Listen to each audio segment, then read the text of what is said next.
What's going on, everybody, and welcome back to the Canadian Football Fanatics YouTube channel. And you guys are tuning in to another BC Lions preview. Blake and I coming at you once again, as always, to break down the BC Lions and their upcoming opponents. So excited for this one. BC Lions were on a bye week, although it was good to flush our last loss. It was also not a normal week when you don't have any BC Lions on part of our regular scheduled programming, I guess, during the week. And I'm definitely bummed that we have another one still at the end of the year. I believe week 21, if I'm not mistaken. Um, we are both, I think I speak for both you and I, both CFL fans, but we are, I think, first and foremost BC Lions fans. So obviously a little bit different. It just doesn't feel like a normal game week, I think, for me personally, when the BC Lions aren't playing. So excited for just to see them back in action once again this week. Unfortunately, we talked about it last night on the weekly show. Both of you and I won't be there, but Blake, thanks for joining me, buddy. How are you doing? Yeah, I'm doing good. Yeah, it was like you said, it was nice to get away from the Argos game, if you will. Kind of flush that down the toilet, and what's done is done. I'm sure the Lions. I was listening to Sportsnet 650 the other day, and I had an interview with Nathan Rourke actually. He said that he didn't really need the bye personally. He's only been back for about a month, but the rest of his team probably did. So the bye probably came at a good time for the Lions, and especially what happened. But I'm sure because of that, they're chomping at the bit to get back to BC Place tomorrow and right those wrongs from a couple weeks ago. Yes, get back in the win column is the most important. Um, I feel like we've kind of maybe overused this a lot during the year, but must use is or must win, excuse me, is getting pretty close to that time with Saskatchewan winning a game. They have Ottawa this week. Ottawa, we talked about it last night as well on the weekly show. A lot of injuries. Although it is only one win for Saskatchewan, if they can get another one, they can start to build that snowball a little bit bigger. Once they push that thing down the hill, it's going to start to pick up momentum and we play them, I believe, in 3 games, 2 weeks after this week, if I'm not mistaken. I think we go to, Yeah, or we host Calgary, I think, and and then then into Saskatchewan. yes. So um, we do not want to, you know, ideally, we would love for the pressure to be all on Saskatchewan when we play Saskatchewan in a few weeks. Win these next couple of games, maybe Saskatchewan goes 1-1 or something like that. All the pressure is kind of on them to catch BC and Winnipeg, who they're staring up at. So hopefully the Lions are able to take care of business in the next 2 weeks, get 2 wins that they should win. Although I think tonight or tomorrow is going to be a close game. Hamilton, Calgary, those are 2 games that if you want to be Grey Cup contenders, if you want to contend in the West, you need to find a way to win that game whether it be pretty or not. Personally, I'm past the point of pretty victories. Whether it's by one, by 100, they don't ask how, they ask how many. So just stack up the wins, get some confidence going in the playoffs because it looks unfortunately like we will be traveling to Winnipeg for a West Final once again. So before Blake and I get into tomorrow's matchup, more importantly, if you guys are tuning in here, please like, comment, subscribe as always. Smash the subscribe button, smash the like button. We'd appreciate it so much. As well as head over to our social media at underscore CF Fanatics on Twitter or X and at Canadian Football Fanatics on Instagram. And you can find us at Canadian Football Fanatics on YouTube as well. So appreciate you guys as always.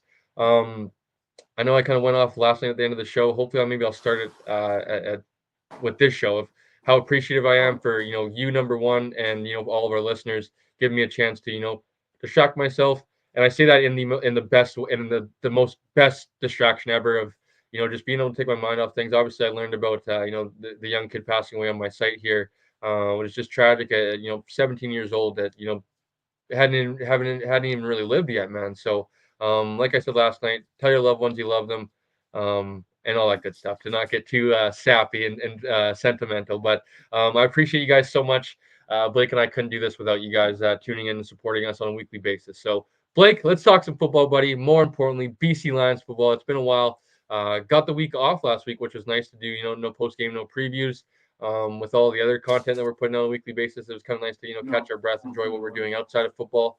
Um, let's get into it. I guess let's start maybe with depth charts, injuries. And I know you mentioned last night on the weekly show, Ryan Phillips, Gary Peters was on the injury report, was dealing. I wanted to go check with a hip injury.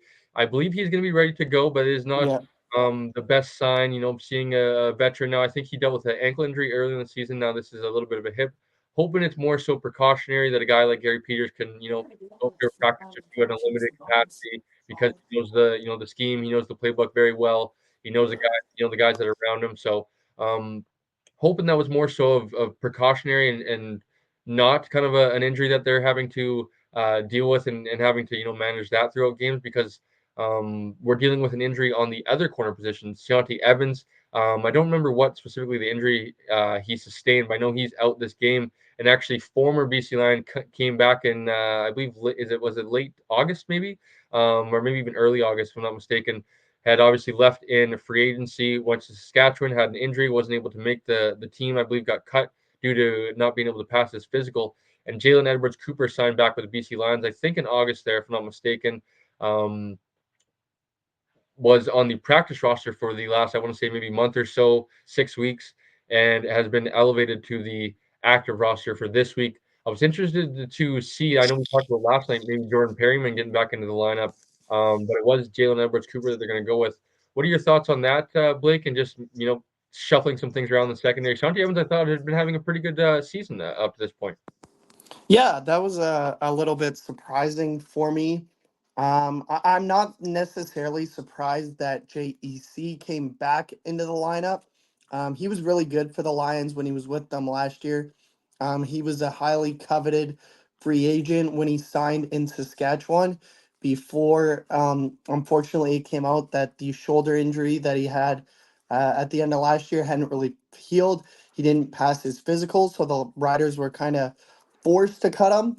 But he's one of those linebackers that you talk about all the time where if you don't hear his name, that's a good thing. Like he's doing his job. He might not get the interceptions or the knockdowns and stuff like that, but when he's thrown at more times than not, the completions aren't made. So I'm really interested to see how that goes yesterday. The one other name that I wanted to mention on the injury report, I got these two guys mixed up. You are correct in the fact that Gary Peters was on the injury report, but he was a full participant in practice and he will be available tomorrow. It was Bo Lacumbo actually who participated fully in practice Monday and Tuesday. And then he was limited in yesterday's practice, and he is a questionable to play tomorrow. And the And only other, I think Blake, it might be. I'm not too sure if it's official, but I would imagine. So he's not listed on the depth chart. I would imagine that's probably been changed maybe to an out now instead of a questionable because obviously I think their last practice would have been yesterday. They yes, probably would have got today would have been walked through. Yeah, yes at BC Place. So I would imagine they have six linebackers dressed tomorrow. They have Ryder Varga, Ace Ely, TJ Lee, Patrice Rene, Ben Haladic, and a 43 Gani. Or I don't think I don't know if he's in a practice squad elevation or maybe oh, it's because of Bo. Um, it's Gany number 43. I've that's a name that I don't remember even going back to I would Kamloops think in training I would camp. think I would think this is maybe a practice squad Yeah, guy that's maybe been on the practice squad, like I said, for maybe who knows how long. Unfortunately for him, but with the as you mentioned, Bo Lacumbo injury, Ben Haladic he's dressing in the game, but he's not listed as a starter. I would imagine they're going to try to ramp him back up. He's been out quite some time now. I know he's been dealing with the calf, and then I think there was another injury in there as well. Probably don't want to throw him to the fire right away. Let him, Farhan Lalji, I think, Jay, friend of the show, tweeted at him, kind of questioning whether or not that was, a right in the depth chart with Ben Haladic starts as a backup. But Farhan mentioned that was correct, and that their plan is to hopefully get him into the game in some sort of capacity, whether that be, rotation or maybe a series by series type base or something like that. So, yeah, interesting for that one. I definitely don't recognize that name dating back to, like you said, training camp or any of the roster. So I'd imagine this guy has been, maybe biding his time on the practice roster, waiting for his opportunity, and he's going to get that. And being that sixth linebacker, we're going to have to rely on him to play special teams and hopefully, fill his role on special teams. So um, injuries in the secondary, Ronald Kent's going to start at half again. Christophe Boyu actually is going to get the start at safety, which is pretty interesting because Adrian Green and Charlie Ringland are both healthy. So this is a guy that you and I were both very high up. And I don't even want to actually toot both of our horns in saying that. A lot of guys, Nick Kowalski, Matt Baker, everybody that was around training camp had rave reviews to say about Christophe Beaulieu. He was all around the football, had played multiple positions, halfback, corner, and of course safety. And that kind of adds up from his time to at Laval, where he played corner, half, and safety as well. Was able to be a Swiss Army knife, if you will. And I'm interested to see. Is I don't remember seeing Adrian Green on the injury report, if I'm not mistaken. So I was curious if maybe Adrian Green was banged up, but um, I didn't think Adrian Green has been playing that bad, although, they do have access to, Ryan Phillips, the coach's, cut, which is much clearer than the broadcast copy, where a lot of the times are honestly we don't really see the safety, right? After the Hmm. snap, we kind of more see the quarterback and the front seven more so than the safety. So who knows? I'm sure I trust Ryan Phillips more than you and I of watching the film and understanding maybe who's playing good enough to start and whatnot. And this is a guy I'm high on. We're both high on both players, I think. And um, I'm interested to see how this one goes. Christoph will use, I think, first official start. I think this will be. Yeah, might be. I know he's gotten into a couple games, but I don't know if he's started just yet. So, what are your thoughts on that, Blake? Of Adrian Green going to be sliding back into that reserve role, and Christoph Beaulieu going to get his start in as rookie season? Yeah, no, I don't mind the move really. It's Canadian for Canadian, so it doesn't mess with the ratio or anything like that. Um, Adrian Green has been okay, but I think he got picked on a little bit in that game against the Argos. Malachi Polk went off a bit. So maybe RP, as you mentioned, saw some stuff that we didn't even see in the stands. And Christophe Beaulieu, he was playing really good on special teams. He was probably on track to possibly make a start earlier in the year, and then he got hurt against Calgary, and he's been slowly working his way back ever since. So maybe this is almost more of a reward than anything else for, hey, you know what? This is all your hard work. Go and get the start. Show us what you can do. And that's not to say that the Lions are saying that Beaulieu is better than Green. Green is better than Beaulieu. That's just whoever gives us the best chance Almost to like win. maybe an audition, kind of like Blake, right? Like Yeah, rewarding him, like you exactly. said, but like an audition, right? They're gonna, you're gonna get the start, but this doesn't mean you're guaranteed to start the final 3 games and into the playoffs. Go out, show what you can do, kind of like an open competition, I guess, if you will. And maybe that could be a bad thing, and maybe we're looking at it from a positive standpoint because we like both guys that week 17, I believe, in the season, and we're having a change at safety. Can be not a positive thing, but I'm really high. I think both of us are really high on Chris Beaulieu and really excited to see how he performs there tomorrow in his first start. So shout out to Christoph. I know he tunes in from time to time on the Instagram when the weekly show is on there. So I appreciate him. I know he's been awesome to us, and Canadian kid, like you said, Canadian for a Canadian, so it's hard to complain there. So let's get into the linebackers. I think that's kind of all for the defensive backs. Um, Manny Rugamba is going to start at that boundary halfback, and then Gary Peters at his boundary corner position as always. And then, as I said, Edward Cooper at the field corner position. So at linebacker, TJ Lee's going to continue to play that Sam linebacker position, which is uh, big time hat tip to him and credit for him for doing that, especially at his age, having to I guess basically he gets dirtier is I guess that maybe the best way to put it, right? Where he's in the box, he's not covering receivers more so a lot of the time. He's going to be asked, tackle guys like Brady Oliveira and some of these running backs, James Butler, right? And having to Hmm. rely on him to make tackles and not miss them, which is very impressive for a guy that's not very big stature wise. I want to say maybe 6 feet, maybe 200 pounds, probably not too much over 200 pounds, right? Like a smaller guy who's I mentioned it when we saw him make the transition a few weeks ago. A guy like Corey Banks, who played this Sam linebacker position back in the day, he was kind of like that versatile piece that could play Sam could also play, he was a traditional halfback, a defensive halfback, but he played, a little bit of that Sam position, was not afraid to, bang bodies. So yeah, TJ Lee, he's basically you and I. He's 5'9", 190 pounds. Yep. I know he has 30 pounds on us, or well, on me. I can't speak for you, but me only being 160 pounds, I'm 5'10" as well. Like he's not much bigger than you or I, and he's tackling monsters in there, and not only tackling monsters, he's asked to also take on offensive linemen that are pulling and trying to block him and stuff like that. So TJ Lee, man, doing a heck of a job, especially at his age, coming off an injury that he is a serious injury at that. I think he's been playing pretty well at Sam linebacker the last few weeks. Hasn't been a noticeable. He hasn't missed any tackles that I can remember off by heart at Sam. I know he's had a tough time out there in a little bit more space at halfback, but TJ Lee, as I mentioned, Ace Ely is going to start at middle linebacker. Ben Aladic's going to dress, but as a reserve, excuse me, and then Ryder Vargas is going to continue to play that will linebacker position. What are your thoughts on Ace Ely getting the start and, or excuse me, Ben Haladic getting brought back into the lineup, but as more of a reserve, and hopefully we see him in some sort of rotational capacity? Yeah, I was a little bit surprised by the move.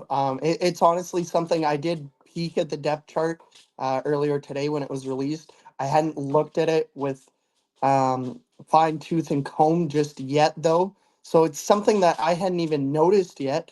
And just hearing you say it a couple minutes ago surprised me a lot, as I'd seen that Ben Haladic was a full participant in practice. He was going to play this week. I thought he would just kind of be given the starter role back after his injury. But maybe once again, this is RP saying, you know what? Ace Ely has performed well while in your absence. Ben, this isn't to say we're not going to give you any starts for the rest of the year, but we're going to ramp you up. Like, we don't want you going full bore in game number one, injuring yourself again, and then being out for the rest of the season. So it's probably a smart move for the Lions. If I had to take a bet, I would say possibly Haladic plays more snaps than Ely, or they might split it almost 50-50, and it's just a depth chart thing where Ely is listed over Haladic.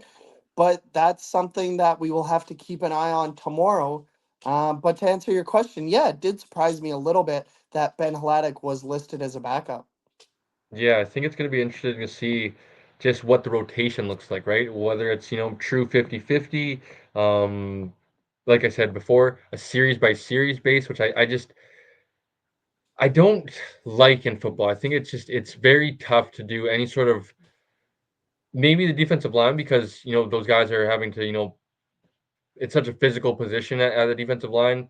But you look at the offensive line; those guys don't rotate, and they have to play a very physical position. I just think in the game of football, especially at like for me, running back is one that like it drives me crazy when and it does work from time to time, right? Like there's teams like the Bills, the Seahawks, right? They have Charbonneau, Mhm. Walker. The Bills, kind of rotate through three backs. James Cooks has got a lot of the headlines, but the Bills play three running backs quite a bit with Ray Davis and another one as well. So I just think it's hard for running backs to kind of find that rhythm and that groove of like getting in the flow of things, understanding how defenses penetrate the line of scrimmage, the cutback lanes, how they flow and stuff like that. So I think it's the same for a linebacker when you're like in and out of there. You can't really get a feel of like, how the running back kind of, getting to a hole or, is he kind of patient behind the line of scrimmage where he's waiting for things to open up and then he hits it, right? Where if you're in and out of there, it's tough for you to get in the groove.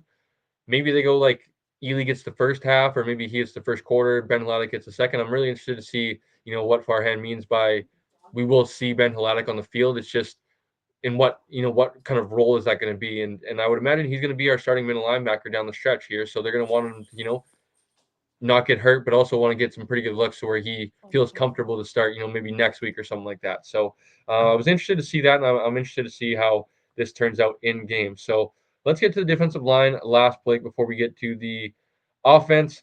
Matthew Betts, Jonah Tavai, Josh Banks, and Sione Tiama. So the four starters that we've been used to seeing the last little while. I am curious of when we are going to see Pete Robertson again. A guy that got off to a pretty, maybe not a hot start, but a good start, I think, as a veteran. Maybe showing his age with, kind of fizzling out there in the middle part of the season, then sustaining an injury. When are we going to see him? Because I think if we can add Pete Robertson to this pass rush unit and we have, you know, Matthew Betts, Sione Tiama, Pete Robertson, and then the guy I think that's been very forgotten about because he had such a hot start and has been super quiet from that hot start is Josh Archibald, who's still on this Mhm. team. I believe he had 4 or 5 sacks there to begin the year. Maybe even maybe it's 3 or 4. Maybe I'm speaking a little bit too putting too much ahead of him. Um, but a guy that was providing very good depth when he was given that role.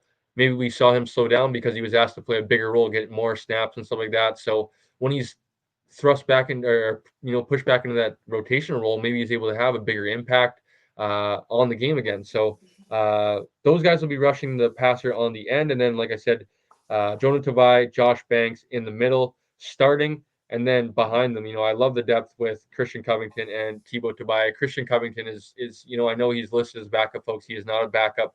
That is 100% a guy that I would bet probably plays more snaps than Jonah Tavai. Josh Banks is a guy that loves to, um, you know, he does his job. Might not be shown on the stat sheet, but a very good guy of eating up those double teams, doing what he does in the run game, and giving his linebackers a free path to run wild. So, what are your thoughts on the defensive line? Not too much injuries other than Pete Robertson, who's been out for a while. But what are your thoughts on the defensive line, Blake? Because we saw them, two good games there, and then they were quiet versus Toronto. Yeah, they were, and I think that was more on the secondary more than anything else, as they were at that.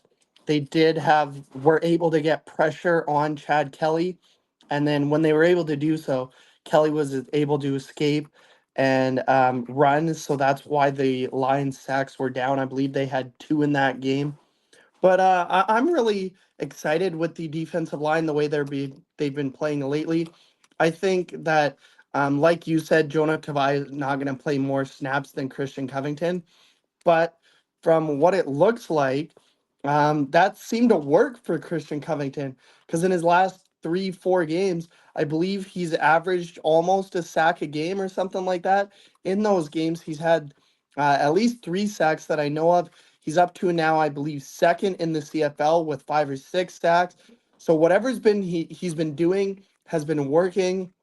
As we said a few weeks ago, maybe he's finally been able to adjust to the Canadian game once again, having not played the Canadian game since probably like Pop Warner football, because high school all the way through to the NCAA, and then Who the knows if he NFL, of even course. got a chance to play Canadian in Pop Warner either?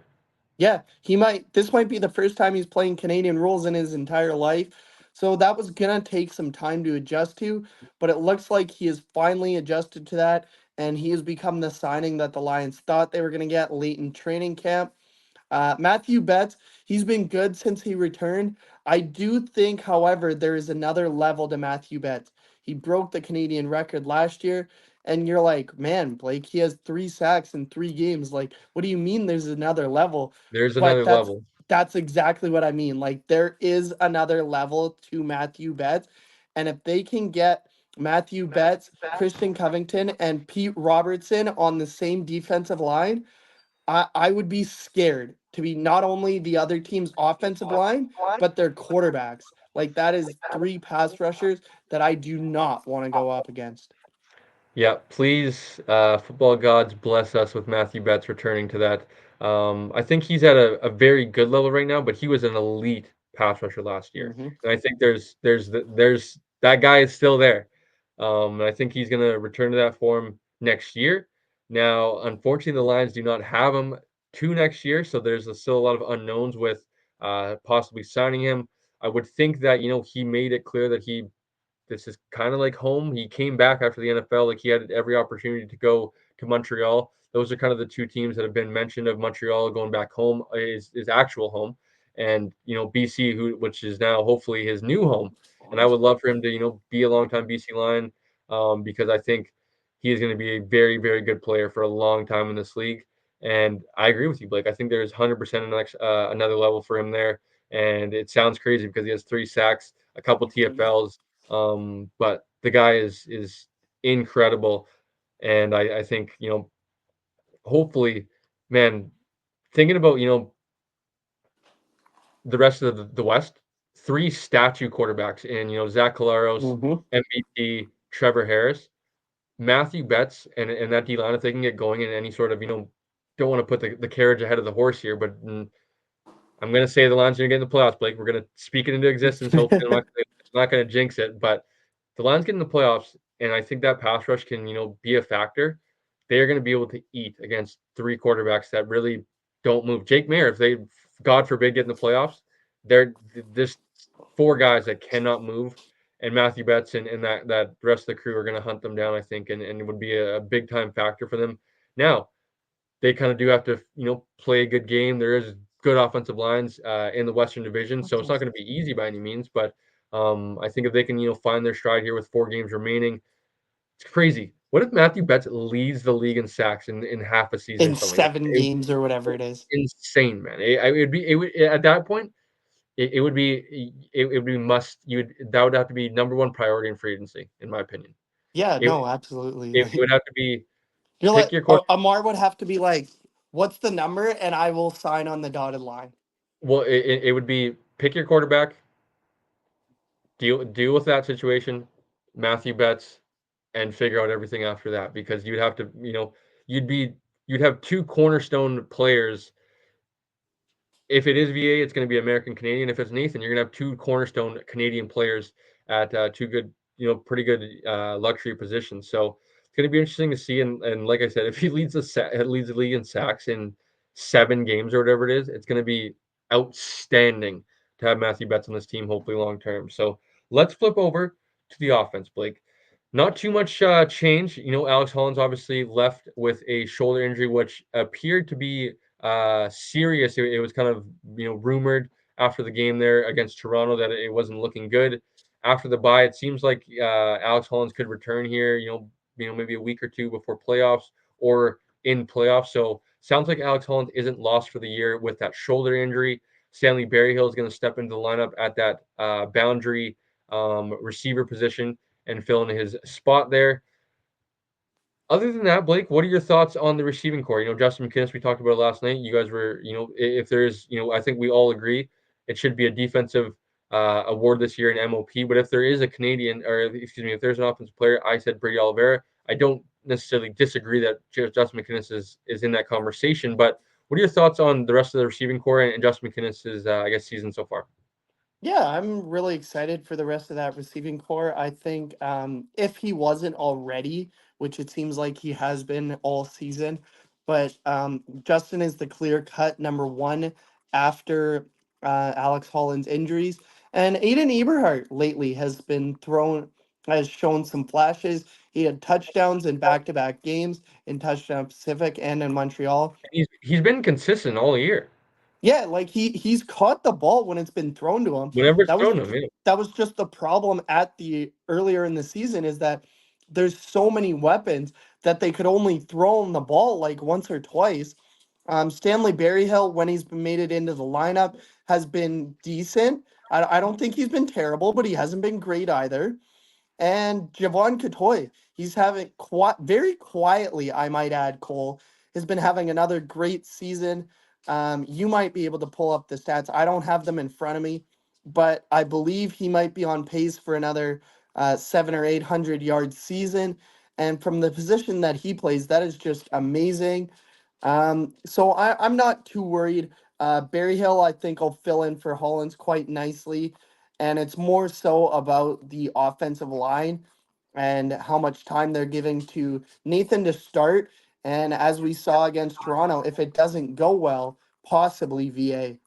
Yeah. So I think the best thing for this team and this quarter, then whoever the quarterback is under center, is they just have a boatload of weapons. Wherever you look to in the progression, like you said about Stanley Berryhill, hasn't been necessarily great. Hasn't been bad though. I think there's been probably a few drops that he would like to have back. But other than that, when he does get the ball in his hands, he's a pretty exciting player to watch. He has that dynamic speed. He's able to kind of keep DBs off him and kind of scare them in a little bit of sense of he can kind of run by them.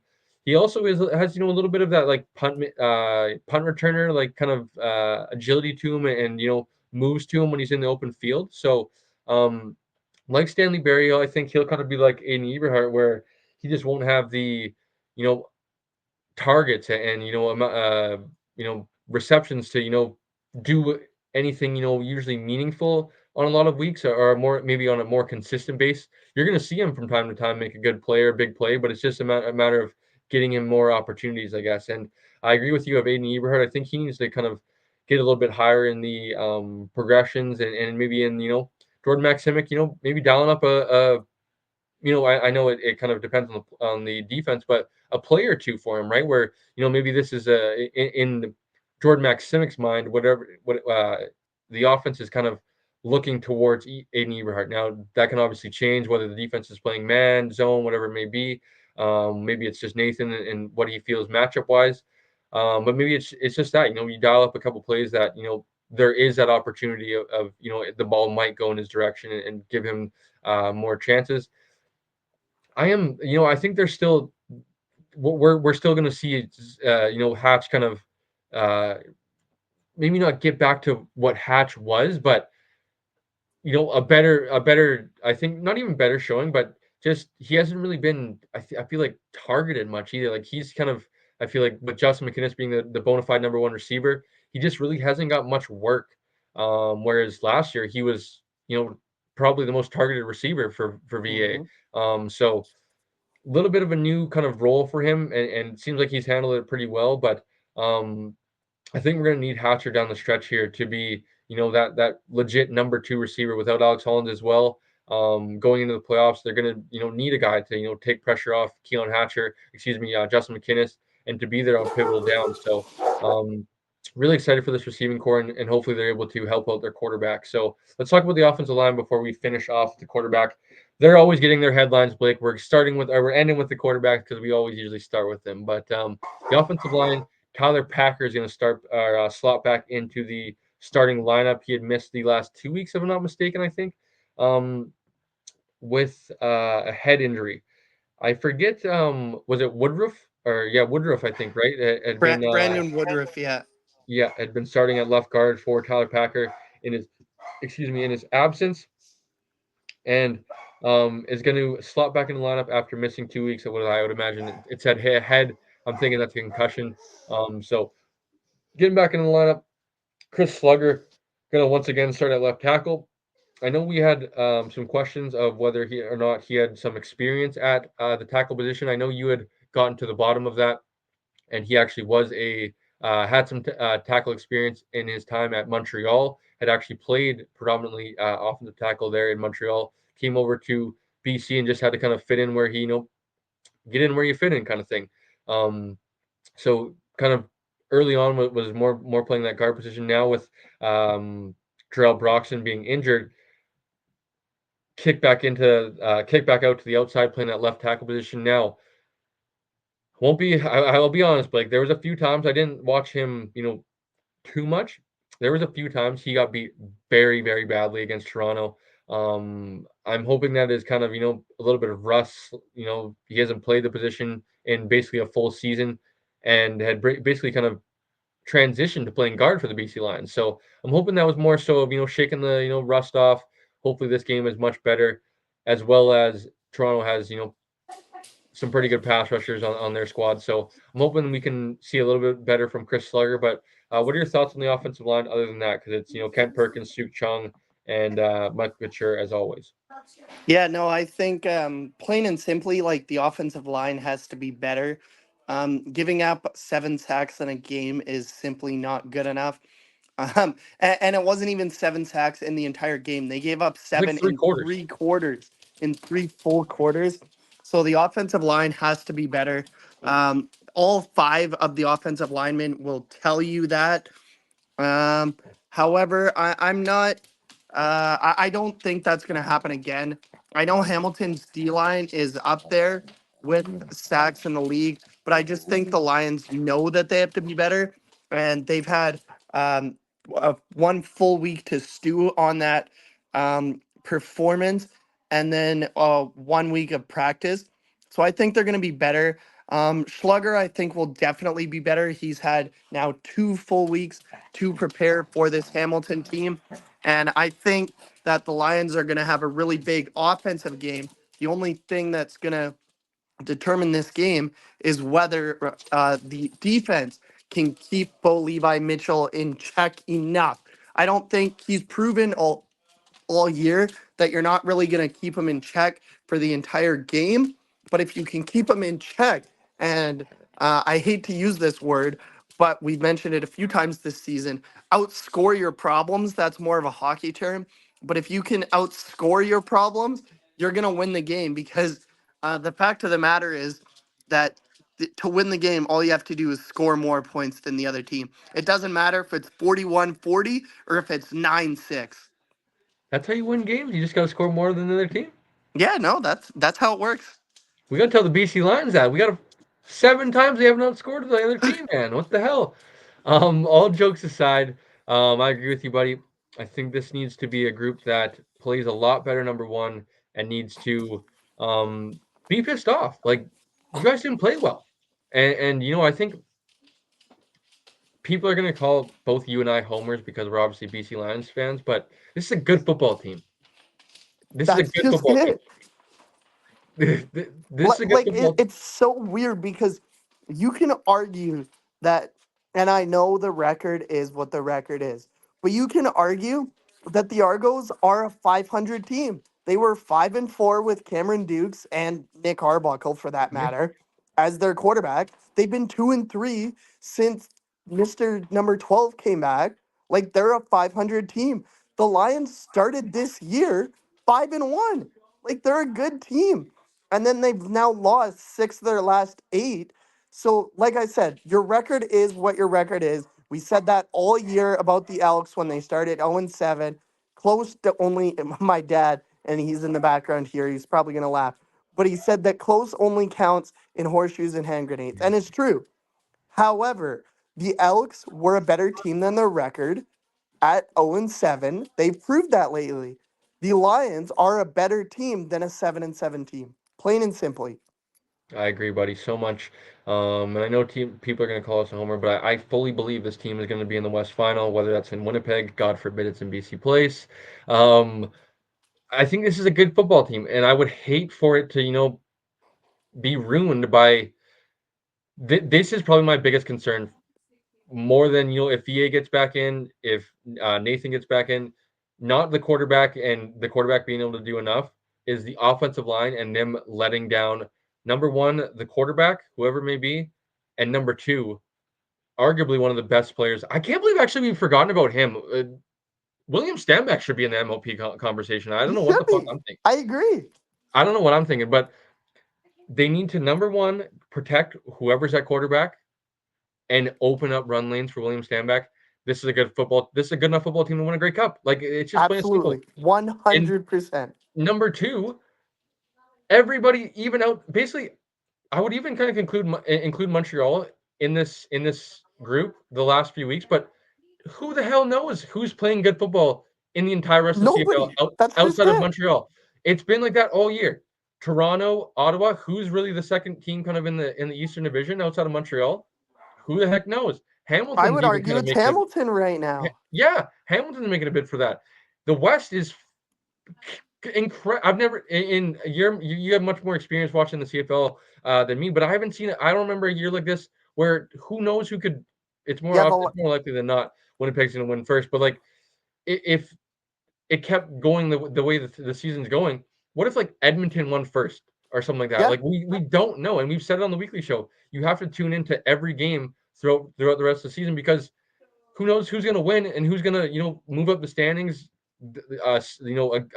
over a team or two, slide down a team or two.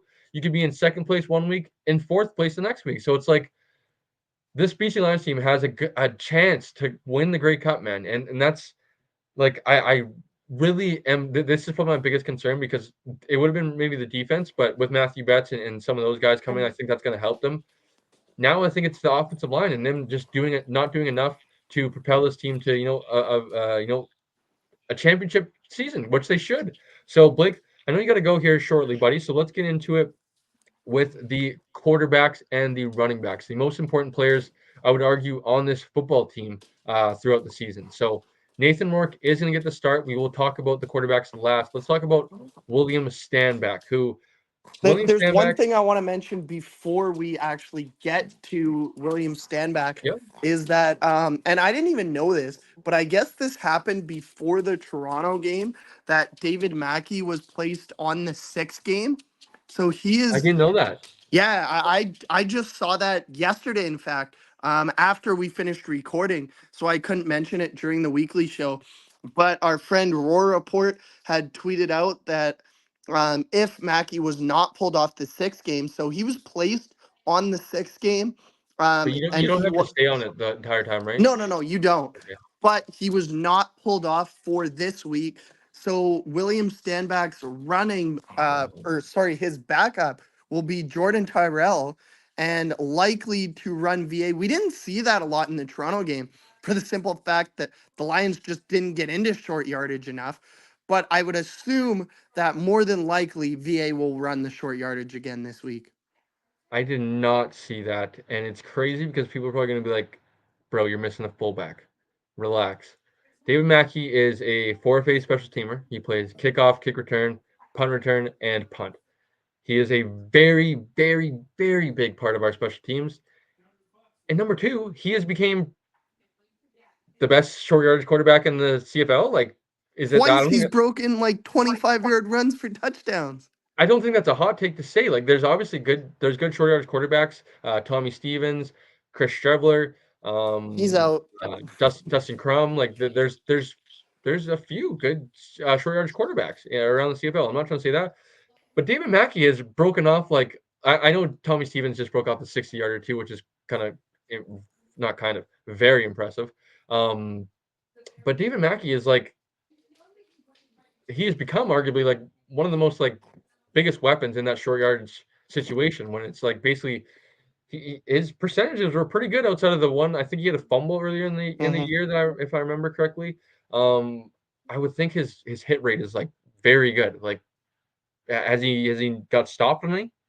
I don't think so. Yeah, I would think it's 100%. So like very big loss for the BC Lions, especially with as you said, it's probably going to be Vernon Adams. Vernon Adams coming off an knee injury isn't the most, like I would imagine Rick Hamill's probably gonna be like holding his breath every time it's the pile forms and you never know, right? All it takes is one lineman, one running back falling on his knee wrong and VA's back on Yep. the injury report, right? So um overreacting maybe a little bit because as we just said, the sixth game you don't have to stay on it for the entirety of the 6 games. So hopefully we see Mackey in maybe 2 weeks or so. We don't have to rush him back per se if he is dealing with something. I'd much rather him for Saskatchewan and then Montreal and into the playoffs. So rest him for however long you need. Hopefully that's just not the rest of the regular season because I would be super bummed for a guy like David Mackey and just a pivotal part of this this team in this locker room. I think that's probably the other piece, the third tier. He is a big time locker room guy. He is a Hmm. big time.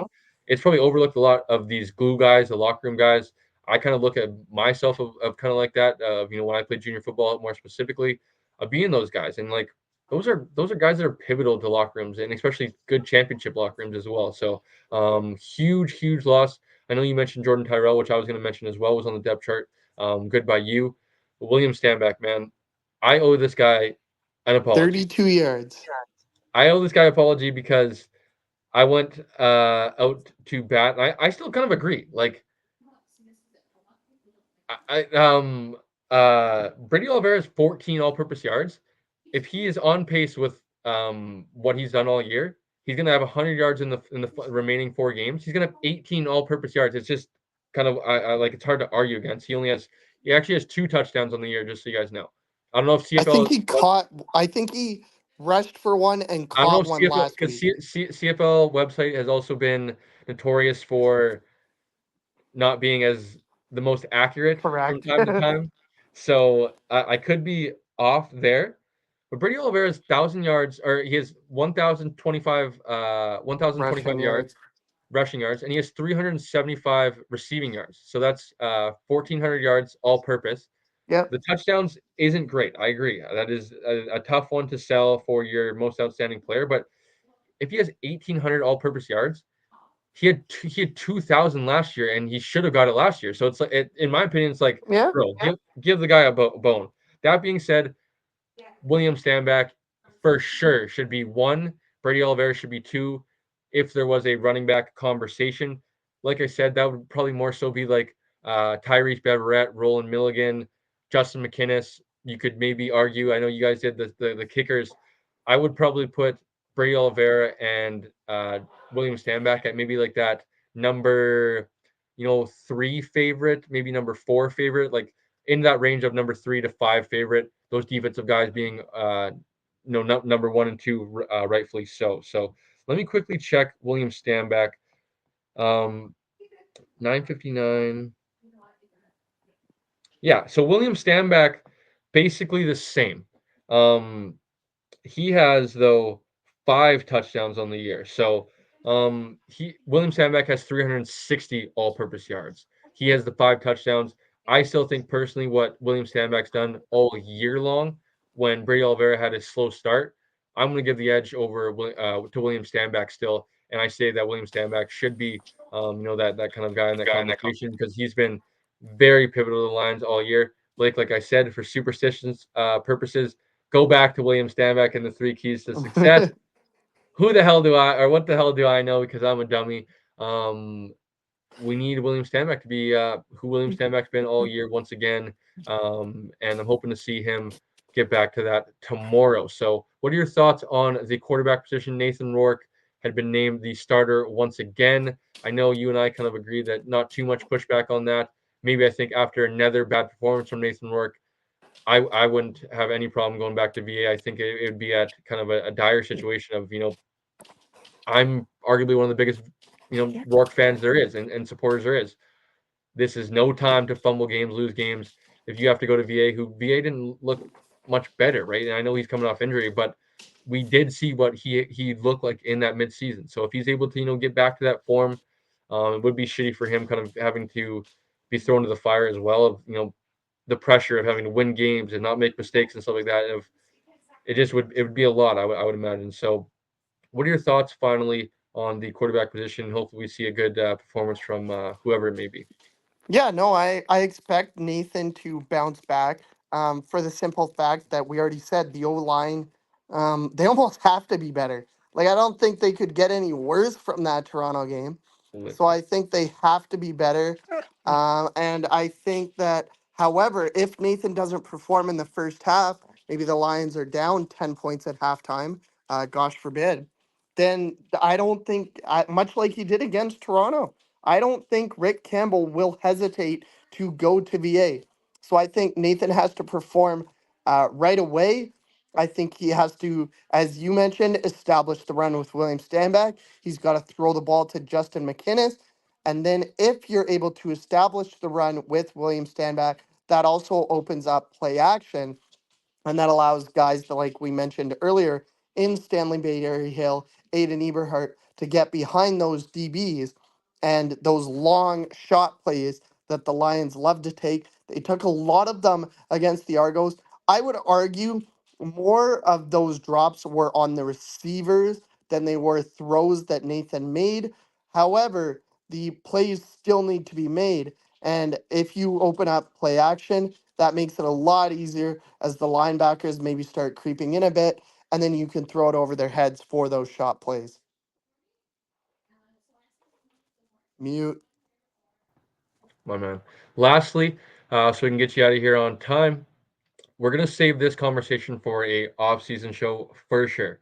So I'm not gonna ask for your full thoughts, but you and I have been very critical of Rick Campbell. I think you and I, in some ways, have kind of somewhat not maybe called for his job is maybe the wrong way to phrase it, Mhm. but have put some pressure, I think, on the organization to, it hasn't been like we need to see more.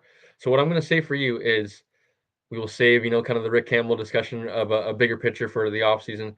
How much confidence do you have in Rick Campbell? We talked about on the weekly show with Shane quite often of him coming out of a bye and being able to get his team ready for a big time game versus a team that, Hamilton is hot, but the BC Lions should take care of business. So he needs to have his team prepared to, win this game.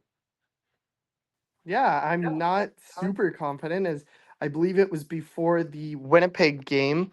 If I have that correct, I Yeah. believe that was when the Lions had their first bye. And Shane brought up the stat of Rick Campbell's. For whatever reason, there's coaches that get their team up for the bye or after the bye, and then there's coaches that don't. The name that comes to mind, Pete Carroll, he was really, really good at it. I don't have the exact numbers, but he always had the Seahawks ready after a bye. But I do believe that, much like Touchdown Pacific, when we talked about it on the weekly show last night, this is pretty much a must win for the Lions.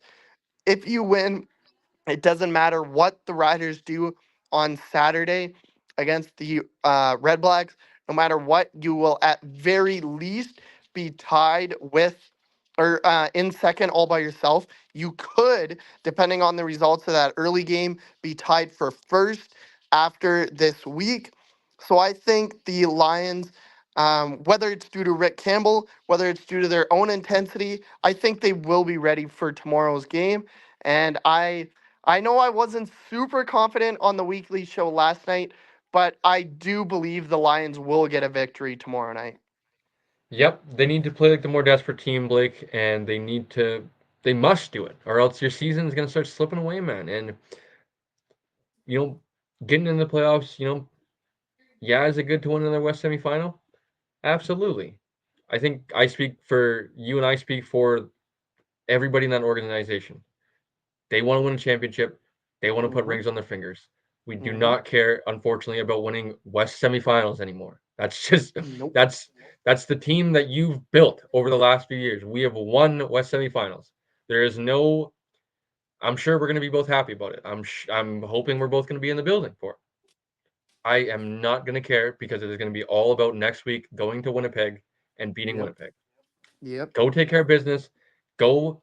This is like you said, a must-win game, and go be a good team like we've said you've been, and stop making Blake and I freaking have to go to bat for you guys because you guys are a good team, man. And I love you guys so much, and just want to see a Grey Cup being brought back to BC Place, back to the province of BC.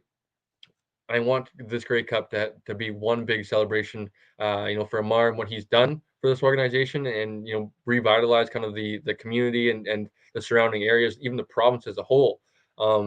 So I hate using the word deserve because nobody necessarily deserves anything in sports, but like this is our time, man, to go win and take advantage of. We talked about I think on the preview, maybe the Toronto game of would we love to go 5-0? Absolutely. But like 4-1 is getting hot at the right time, basically. Yep. Winning the four remaining games, going in at what would it be, 11-7, like 7. not a great year by any means, but like you won your four remaining games. Love you, coach, but hopefully dust the shit out of the Saskatchewan Roughriders in the West Semi. And then we have a ton of confidence going into Winnipeg.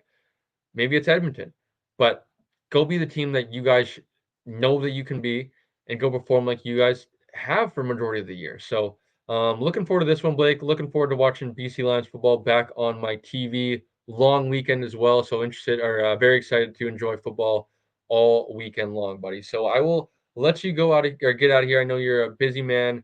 You got hockey tonight, reffing Yeah. or calling games? Calling a game. Calling a game. All right, buddy. You go enjoy that.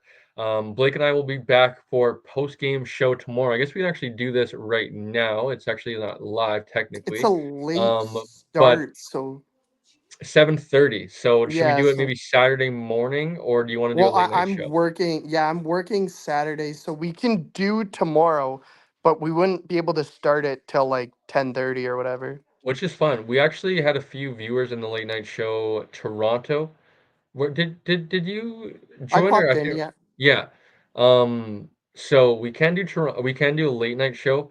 Um, Might not, a lot of people are not joining live, but I know people have been enjoying the post game for afterwards at whenever they have some free time. So let's do tomorrow night. You guys can expect Blake and I doing a post game show. Like I said, Blake and I unfortunately won't be in the building. Blake will be taking in New West's homecoming game. So Mhm. good luck to New West. Who are they playing, Blake? Handsworth.